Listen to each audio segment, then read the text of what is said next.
It's time for another installment of Flashpoint. This week, Justin Wormuth talks with a panel from the Parkinson Association of Central Florida. Good morning, I'm Justin Wormuth. Parkinson's disease can have a debilitating effect on folks, but it can also be controlled. And one organization continues to support those affected by the disease and will once again make strides for a brighter future. And making their return on Flashpoint today, two Parkinson's Association of Central Florida board members, Dr. Rita Bornstein, former president of Rollins College, and John Gabriel, former general manager of the Orlando Magic and current executive with the New York Knicks. Welcome both of you on Flashpoint today. We're excited you guys are here to talk about this very important topic. And let's start with you, Mr. Gabriel. Let's talk about what is the Parkinson's Association of Central Florida? It's an association that's in its fourth year, so we're very young, very grassroots. But our goal is to bring awareness to people about Parkinson's, raise funds, and let people know in general, Justin, that they're not alone in their battle against Parkinson's. And Dr. Bornstein, the mission behind that, if you want to just talk a little bit more about the PACF. The ultimate mission of our group is to eliminate the disease, and that's one of the major reasons we're raising money.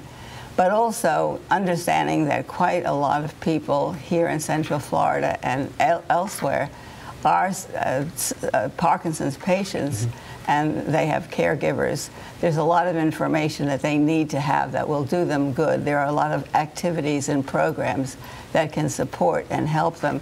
And it's amazing how many people are unaware of what's available to them. So that's our mission, to help. In the 4 years that it's been around, what kind of strides have you guys made? Well, we continue to grow pretty quickly, even though our concentration is primarily here in Central Florida. Remember, there are 10 million people in general with Parkinson's in the United States, and over 60,000 new patients will be diagnosed this year. So, and many of them are here in Florida, in Central Florida. So, again, we want to find a cure. We want to help bring dollars to research, but we also want to support people locally as well. And we'll start with Dr. Bornstein on this question. It's for both of you, though. Tell us about your individual relationship to PACF and how'd you get involved? I took a class. It was Dance for Parkinson's. At the time, I didn't realize it was part of a larger group of activities that Florida Hospital supports. But I happened to know the person who was leading it. So I took that class, and I met Marty Miller there and her husband. And she eventually invited me to join the board. That's how I got involved, through really a program. What about you, John? I really would credit Florida Hospital. My wife Dorothy actually made a contact with them.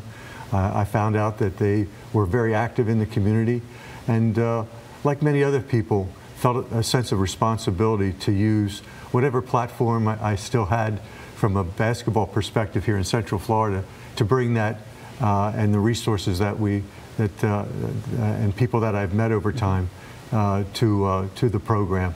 Awesome. Well, sit tight, you two, and we're going to have more from Dr. Bornstein and John Gabriel when we come back about how the organization is working to get results in the fight against Parkinson's. Keep it right here.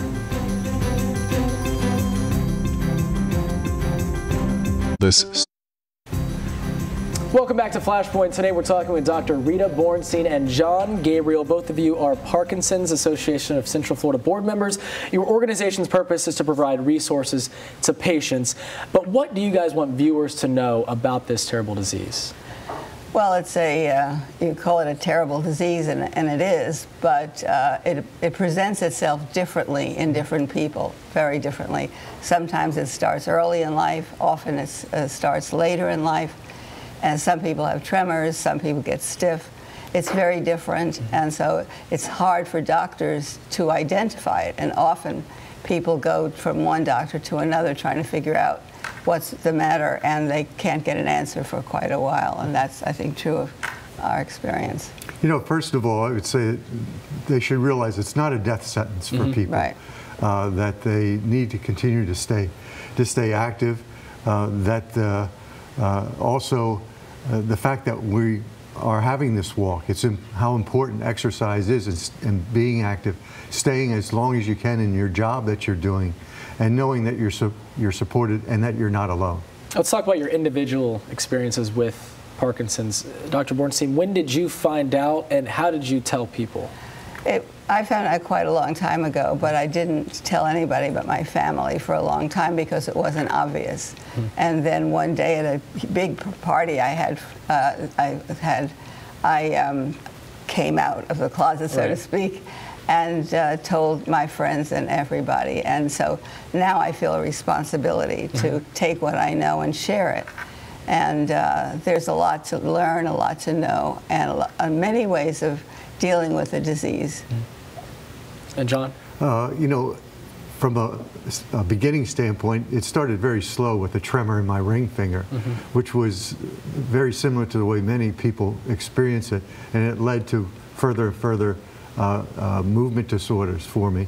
But I got to the point at work, a little different than Rita, I got to the point at work where I didn't want people to find out through the media, working with the Knicks, that I had Parkinson's. So I went to my staff that I was working for in New York and asked if I could tell them, and I did. And my one request to them was, just do me a favor and continue to treat me the way you always did. Perfectly said. And you know, a big reason why you guys are here, and you guys mentioned it just a second ago, there's a big walk coming up. Let's talk a little bit about that. Rita, if you want to start. Yeah, this is, we call it the Walk for Parkinson's, and it's going to be held at what is it called? Cranes Roost in Altamont Springs, yes. Yeah, I'm sorry. No, it's okay. But it's a great park. We've done it there before, and we want people to come out. We want them to contribute, and it's a wonderful walk. It's about a mile, I think. Yeah, it's about a mile around, and we have other activities there. We'll have people doing yoga, stretching naturally before the walk, and some people choose to walk, others don't. Some of the youngsters will run.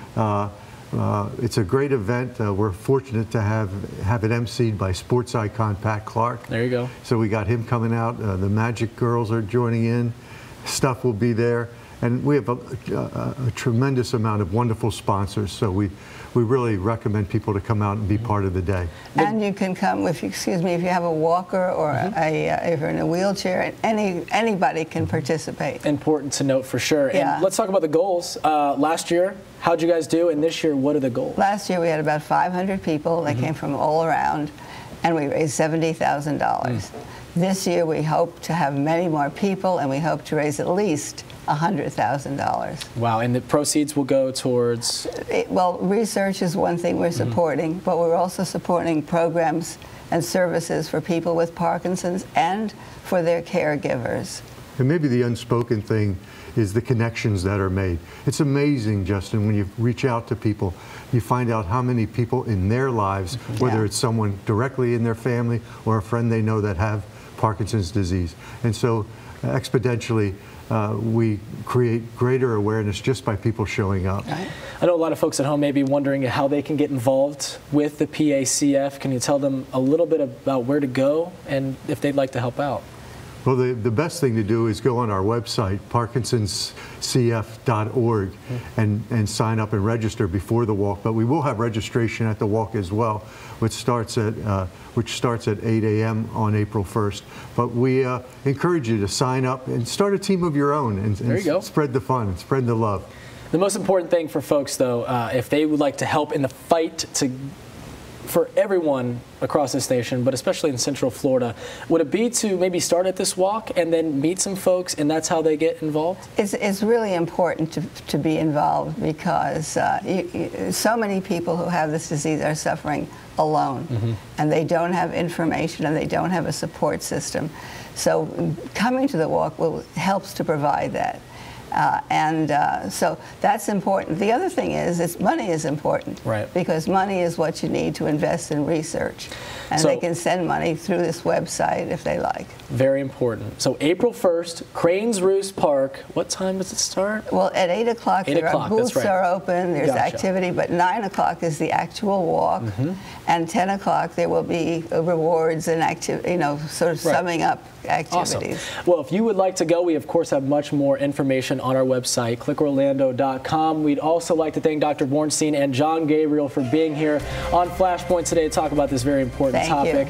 We'll be back with more news and weather just after this.